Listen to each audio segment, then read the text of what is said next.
এবার ভয়াবহ ভূমিধসে ভেঙে গুড়িয়ে গেল তিস্তা বাঁধের জলবিদ্যুৎ কেন্দ্র। মঙ্গলবার অর্থাৎ 20 আগস্ট স্থানীয় সময় সকালে এনএসপি তিস্তা ফেজ 5 এ পাওয়ার হাউসের এলাকায় এই মারাত্মক ভূমিধসের ঘটনাটি ঘটে। যেই বিদ্যুৎ কেন্দ্রটি ভেঙে মাটির সঙ্গে গুড়িয়ে গেছে, এর ক্ষমতা ছিল 510 মেগাওয়াট।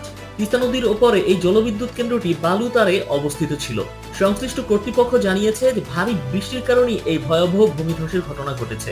তবে এই বড় ভূমিধসের আগে কয়েকদিন থেকে যে প্রবল বৃষ্টি হচ্ছে, তখনই বিভিন্ন জায়গায় ছোট ছোট ভূমিধস হয়েছিল এবং ধারণা করা হচ্ছিল যে পাহাড়ের এই অংশ অর্থাৎ এই পাওয়ার স্টেশনটি যেখানে অবস্থিত, তার উপরে যে কোনো সময় বড় ধরনের ভূমিধস হতে পারে। আর এর জন্য কর্তৃপক্ষ এই পাওয়ার স্টেশনটিকে আগেই খালি করেছিল। খালি করা হয়েছিল এর আশেপাশের বেশ অনেকগুলো বাড়িঘরও, তাই এখানে তেমন কোনো হতাহতের ঘটনা ঘটেনি। এর আগে হঠাৎ রেইন বাস্ট হওয়ার পরে লোনাক হিমবাহ যে হ্রদ, এটি যখন উপচে পড়েছিল তখনও এই বিদ্যুৎ কেন্দ্রটিকে বন্ধ করে দেওয়া হয়েছিল।